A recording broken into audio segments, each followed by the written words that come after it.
Located in Rio Arriba County near the Colorado border and with a population of less than 3,000, made up of mostly native peoples, lies the town of Dulce, New Mexico. It has been the headquarters of the Apache reservations since 1887. The town is so small that it is no stoplight and was originally founded as a ranch operation in 1877.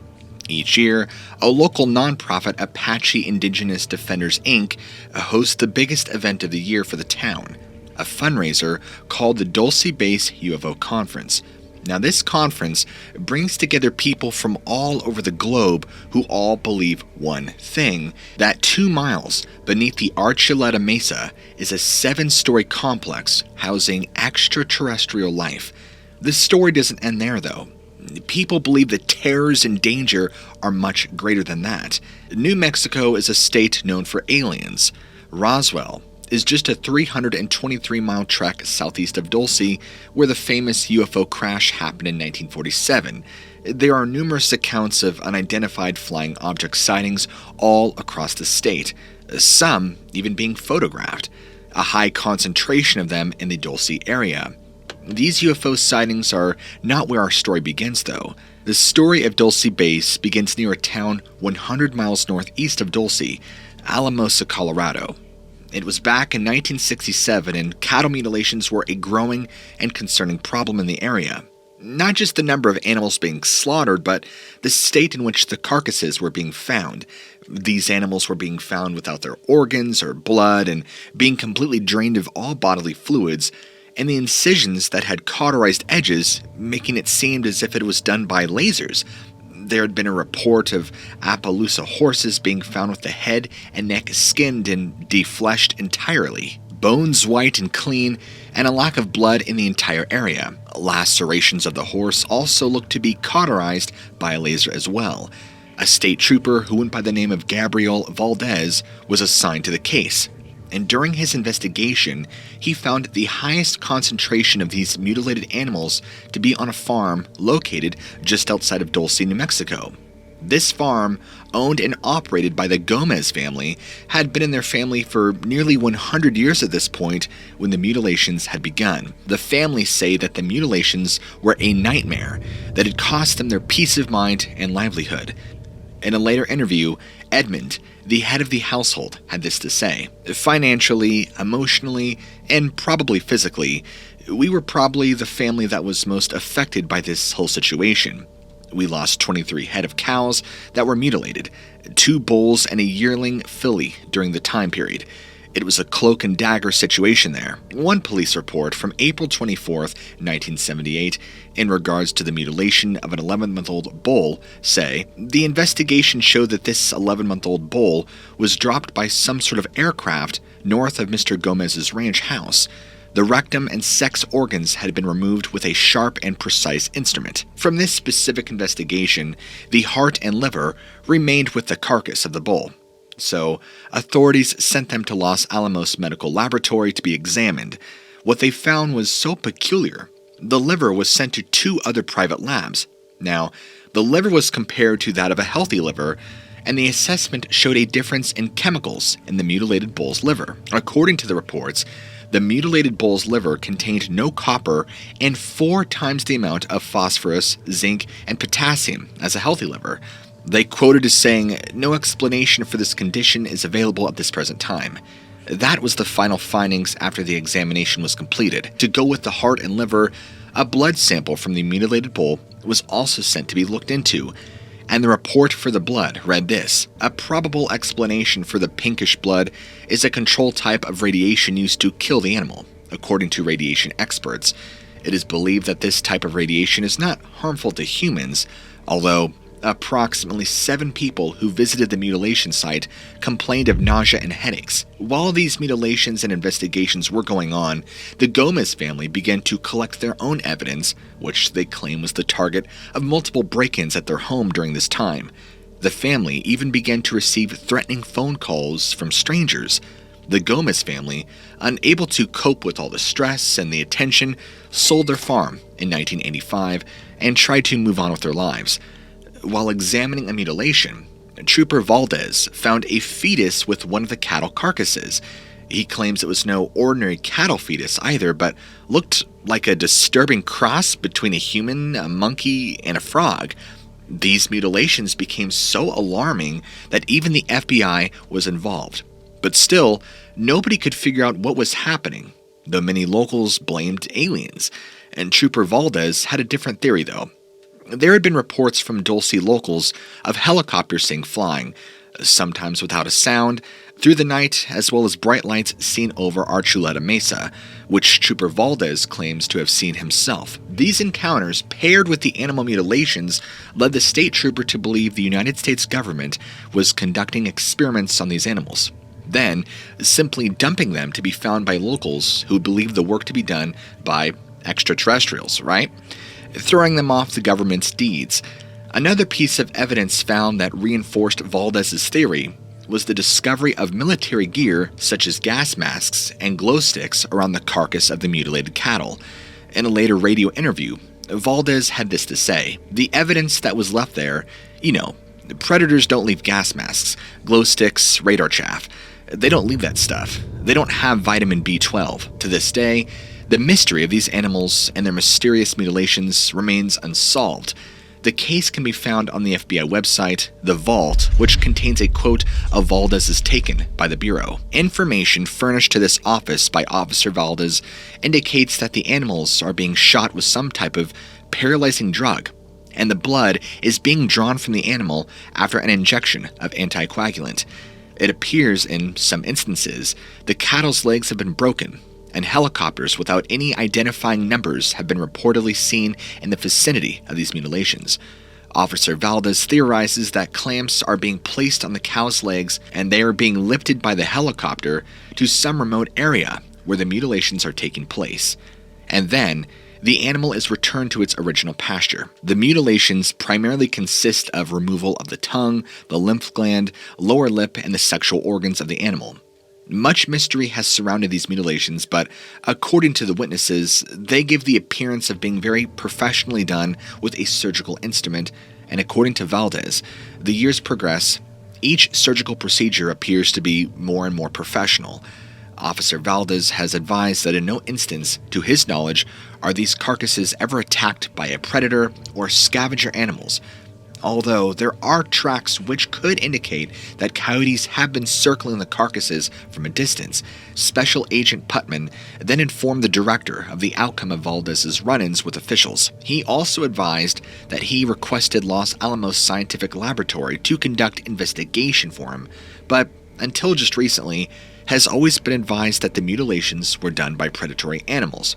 Valdez stated that just recently, he has been told by two assistants at Los Alamos Scientific Laboratory that they were able to determine the type of tranquilizer and blood anticoagulant that could have been utilized. He stated that of these 330, 15 have occurred on Indian reservations, but he did not know that many mutilations have gone unreported, which have occurred on Indian reservations because the natives, particularly in pueblos, are extremely superstitious and will not even allow officers in to investigate in some instances.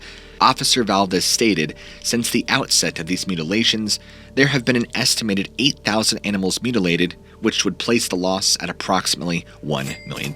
Now, these mutilations were happening not just around Dulce, New Mexico, but across the entirety of the Midwest and western part of the United States as well.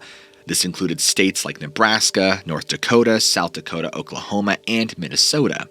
In 1975, Colorado Senator Floyd K. Haskell asked that the FBI investigate the 130 grotesque mutilations that had been now reported to Colorado officials.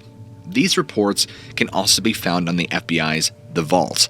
The 1975 memorandum states this: Senator Haskell indicated his concern for a situation occurring in the western states where cattle have been discovered mutilated. The bizarre mutilations involve loss of left ears, left eyes, sex organs, and the blood drained from the carcass, which no traces of blood left on the ground and no visible footprints. The story of Dulce Base now goes to Albuquerque, New Mexico, where a Paul Bennewitz, an entrepreneur, and a man who holds a PhD in physics, Bennewitz operated under his business Thunder Scientific, a company manufacturing high-altitude testing equipment, mostly for use at Kirtland Air Force Base, and which was built next door to the airbase.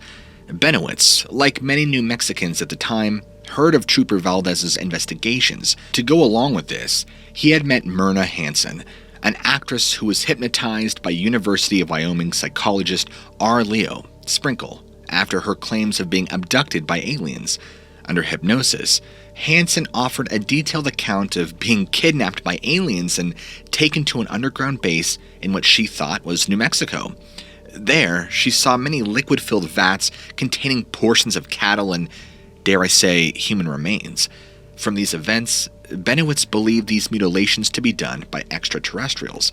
Being a novice UFOologist himself, he had also heard about increasing rumors of alien abductions near Albuquerque, as well as further north near where the mutilations took place.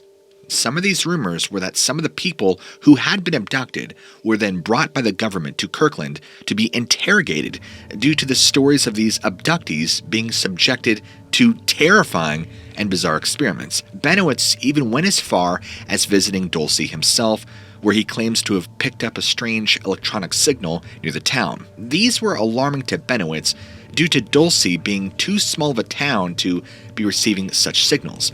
The signals also claimed to be coming from underground and were aimed upwards, high into the sky at some distant target that was too far away to possibly be human activity, so he theorized these signals were coming from an underground base. Back at Thunder Scientific, Bennewitz was able to see Kirtland Air Force Base out of the window of his office, where he began spending more and more of his time tracking these happenings at the base. He would observe strange aircraft hovering over the base in the early mornings and late at night. He would also see strange aircraft as well as bright flashing lights over the distant Manzano Mountains. He believed these aircraft and lights to be extraterrestrial UFOs, though his findings at Dulce, as well as his own observations of the airbase, Bennewitz believed aliens were working alongside the Air Force and secret programs were being ran out of Kirtland Air Base. He also believed that aliens were planning to launch an attack on the human race in an attempt to take over the planet, and were using the base beneath Dulce as their own headquarters. This then inspired him to write a paper he called the Project Beta, which warned of an incoming invasion on mankind, as well as of the genetic experiments on human guinea pigs that was going on underneath the middle of the desert in Dulce. Project Beta was published in Weekly World News in 1988. Bennewitz, who also mailed copies to the FBI, CIA, NSA, every military branch, as well as to the White House. Soon after, agents at Kirtland Base established a secret liaison with Bennewitz where they told him he was onto something, but to keep quiet, and warned not to dig into things any further, as well as sharing horror stories of what was really happening at the Dulce base. After this, Bennewitz became paranoid. He was eventually admitted to a medical facility where he was treated for severe stress and anxiety. Paul Bennewitz died in 2003. Philip Schneider was a former explosives engineer employed by the U.S. government with high security clearance who claims to have helped construct the Dulce base in 1979.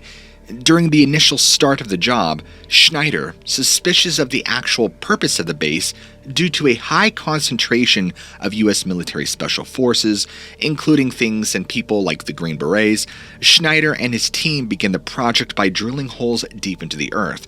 From these holes came black, sooty air, never before seen during one of these drills, as well as a putrid stench that smelt of burning garbage. Further into construction, engineers broke through an ancient cavern system where they first encountered gray extraterrestrials. These creatures stood 7 feet tall and matched the stench that was coming from the holes during the project first stages.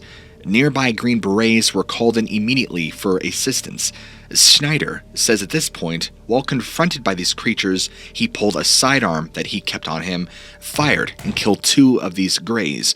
A third then shot Schneider with some kind of plasma weapon, he describes, resulting in Schneider losing fingers on his left hand. At this point, a full battle ensued, and Schneider, after being wounded, was then saved by a fellow Green Beret, who dragged him to safety before ultimately being killed. In all, there were only 3 human survivors. 60 humans were killed in action, as well as an unknown number of aliens, and the surviving extraterrestrials retreated further into the cave system. Schneider claims that these creatures were conducting experiments on living humans, as well as on their DNA, and survived underground by absorbing human and cow blood for substance. He also claims this battle was just one of an overall war being fought against these underground aliens across the globe. After the Dulce base was finished, it is said that a peace deal called the Treaty was broken between the aliens and humans, and they would work together at the base. Now, despite this peace deal, there was still conflict between various alien factions and the military, and the war was ongoing. Schneider alleged that the Dulce base was just one out of 129 such bases in the United States alone, all interconnected with a secret underground rail system, with the number reaching 1,477 worldwide. All these underground bases were being used to conduct the war. Each base was said to cost around $17 billion to build, and the funding was coming from the U.S. military's black budget, which is a classified military spending with a total budget of $50 to $80 billion a year. Philip Schneider went public with all of this information in the mid-1990s and with a 2-year lecturing tour. Schneider claims that he went public with this information after the murder of his friend Ron Rummel, a United States Air Force intelligence agent. On January 17, 1996, Schneider's body was found in his Oregon apartment. His body appeared to be in a strange position with his feet under a bed, his head was in a wheelchair seat at an unusual angle, and the rest of his body was on the floor, hands by his side. Blood was found on the floor near his wheelchair, but not on it. No wounds were on his body to account for the blood, and no suicide note was found. Authorities simply considered the cause of death to be due to a heart attack. Later analysis showed marks around his neck, the width of a catheter tube, indicating strangulation. After Schneider's death, his wife has stated that U.S. intelligence operatives had ransacked their family home and confiscated family photographs, Phil's lecture material, and notes for his unwritten book. Money and valuables were left alone. Many believe that Schneider was murdered because of his whistleblowing of the Dulce base. What do you think? There are so many accounts of the existence of the Dulce base, dating back to when Philip Schneider says it began construction in 1979. John Lear, former government agent and pilot, also the son of a man who invented the Learjet, claimed to have 4 independent confirmations of the 7-story base by May 1990, as well as claims of different alien species who had actually visited Earth. Ex-reservation police detective Avery Tafoya claims to have stumbled across filings that described a 7-level deep laboratory run by humans and aliens with twisted genetic experimentations aimed at producing hybrid organisms. From these claims, a portrait of the secret underground base at Dulce has been painted. The base is located 2 miles underneath the Archuleta Mesa and consists of several different levels, with a heightened military presence the further one descends. Each level is designated in its own purpose and as follows. Level 1, Security and Communications. Level 2, Human Staff Housing. Level 3, Executives and Labs. Level 4, Mind Control Experiments. Level 5, Alien Housing.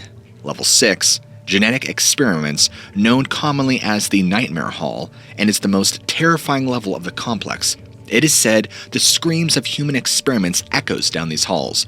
And Level 7, Cryogenic Storage. The Dulce base is believed to be the base where some of our most secretive, horrifying, and unethical research is done by the United States government, including human cloning and experimentation, also experimentation on extraterrestrials as well, and new technologies that are supposed to fuel modern society. Milton William Cooper released a 1990 book, The Ultimate Deception, where he talks about the schematics of the Dulce base. In this book, he states that the lower levels of this maze-like base were home to tormented abductees who were never returned, as well as the freakish results of splicing human DNA to make new, horrible human hybrids.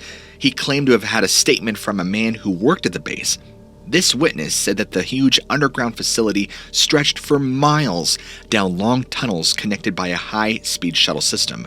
Another testimony that Cooper had gathered stated about their time at the base was like working in a slave camp under the spell of the aliens. They were able to make a better observation about what was going on after mind control wore off. The victim said this: "I witnessed multi-legged humans that looked half human, half octopus, also reptilians and furry creatures that had hands like humans and cries like babies. It mimics human words. Also, huge mixtures of lizard humans in cages. There were also compartments of winged creatures, giants upwards of 7 feet tall, and beings that were half human, half bird-like." Not much information is known about Thomas Costello, but what is known, though, is that he was allegedly a security officer at the Dulce base. During a shift, Costello took a grainy black and white picture from one of the security cameras, to which he leaked to the media and to the world. The picture depicts alien or an alien-like creatures looking to be in some sort of incubation or grow chambers. After the leak, Thomas Costello, as well as his entire family, went missing, and all traces of their existence was completely wiped. Project Gasbuggy was an underground nuclear detonation conducted by the United States Atomic Energy Commission on December 10, 1967. This happened below Carson National Forest, just a few miles from Dulce, New Mexico. Gasbuggy was a subproject of Operation Plowshare, a plan to find non-violent uses for nuclear explosions. The overall purpose was to find out if these explosions could be useful in fracturing rock formations for natural gas extraction, and due to the radiation levels and toxicity, no drilling or digging is allowed without government permission in some areas still. Some question if this was actually part of the construction of the Dulce base or something else. Another theory that arose from these detonations was this was how the underground aliens were initially discovered, thus resulting in the need to build the base. A third theory is in question about these nuclear tests. What if the US government already knew of these underground extraterrestrials and, in a panic to wipe out the invaders before they could launch an attack on humanity, detonated these nukes? In all, 31 nuclear warheads were detonated in 27 separate tests. Negative impacts from Project Plowshare's tests generated significant public opposition, which eventually led to the program's termination in 1977. These consequences included contaminated water, as well as the increase of fallout from radioactive material in the atmosphere. Underground testing has since been mandated by treaty. Were all these tests truly what the government claims them to be, or were they to construct other bases like the one at Dulce, or possibly even to help the effort to combat invaders? Other theories surrounding Dulce and the Dulce base was that the base was initially built back in the 1930s, with work being done to expand and renovate to the 60s. Tunnels connect Dulce base to a base in Los Alamos, as well as the Page, Arizona base, another site of an older underground facility. The Native Americans living in that area are well aware of the base and the life forms frequently spotted near their own communities.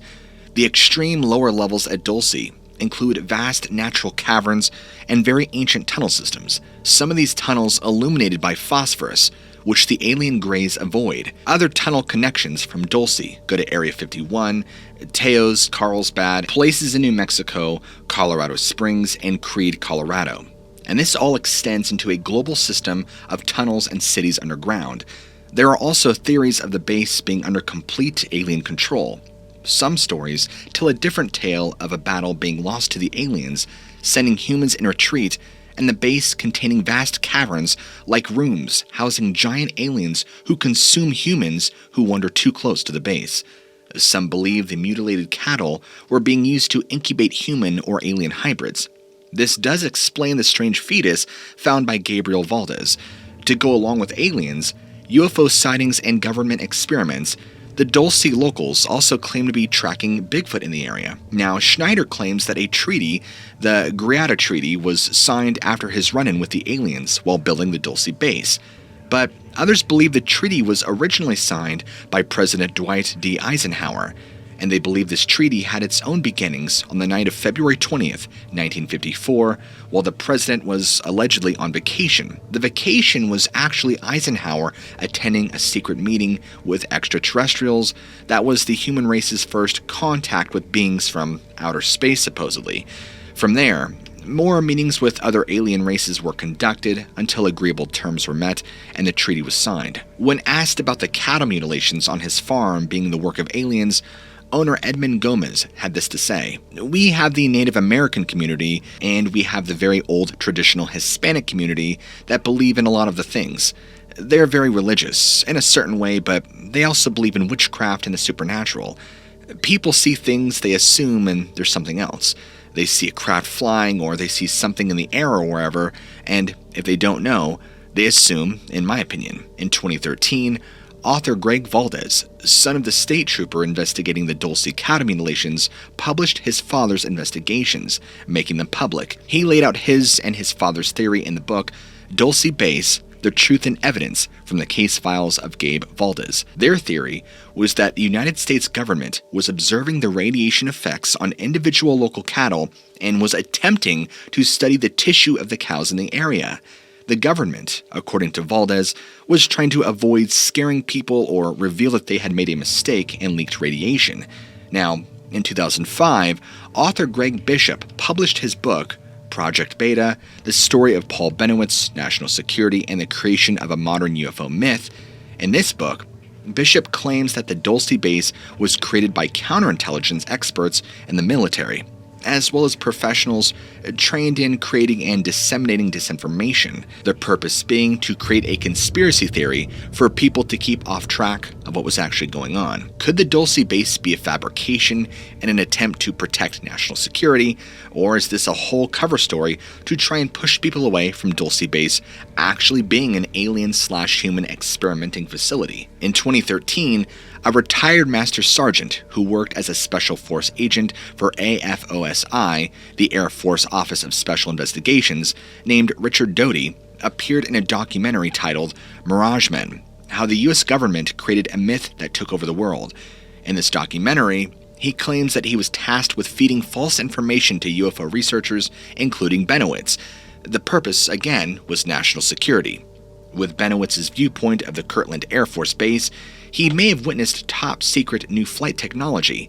The strange aircraft that Bennewitz had seen might have been first drones on test flights of a different type of airborne weapon, and not that of alien spacecraft.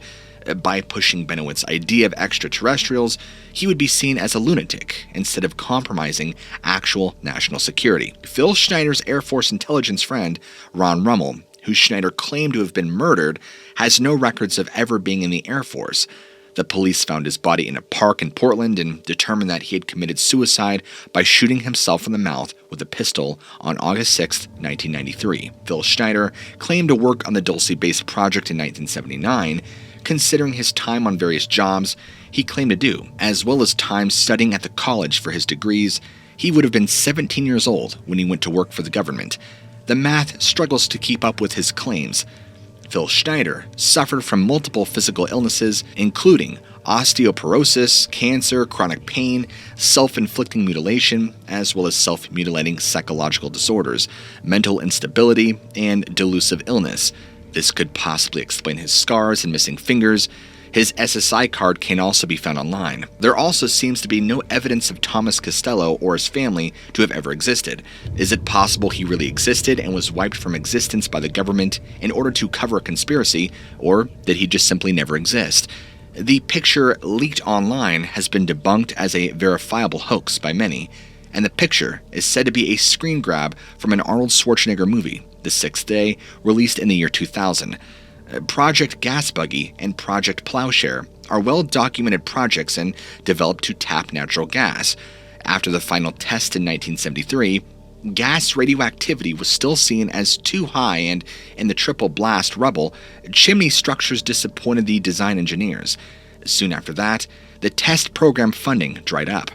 These early fracturing tests were later superseded by hydraulic fracturing technologies. Now, there is no hard evidence that shows that Dulce Base exists, though there is also not enough information to disprove there being a base there. And if there is a base, it is kept on top secret for a reason.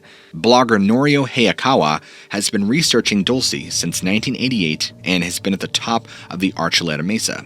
He says with certainty that there is no secretive military base in the Mesa, and in an interview, he had this to say: "It's a beautiful place, but unfortunately, there's no evidence of any physical base there, despite the fact that the local people have been telling that they have seen some strange activities, including sightings of military helicopters and witnessing strange phenomenon. All of these could be seen as facts debunking all theories surrounding the Dulce Base and subsequent aliens.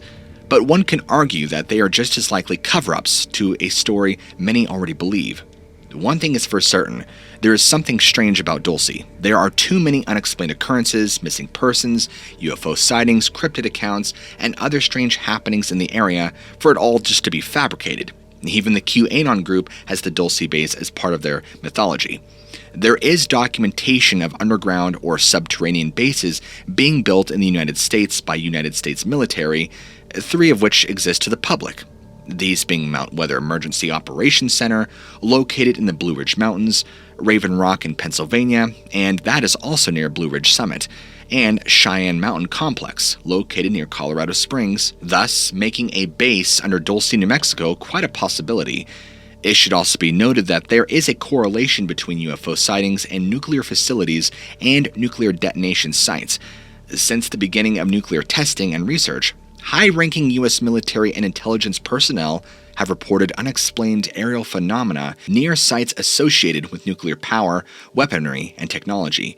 This includes early atomic bomb development and test sites to active nuclear naval fleets. In late 1948, green fireballs were reported in the skies near atomic labs in Los Alamos and Sandia, New Mexico, where the atomic bomb was first developed and tested. A declassified FBI document from 1950 mentions flying saucers measuring almost 50 feet in diameter near the Los Alamos labs, with many nuclear tests being conducted in the southwestern United States at the time and the rise of the UFO sightings in those areas. Personnel were designated to monitor and document the activity.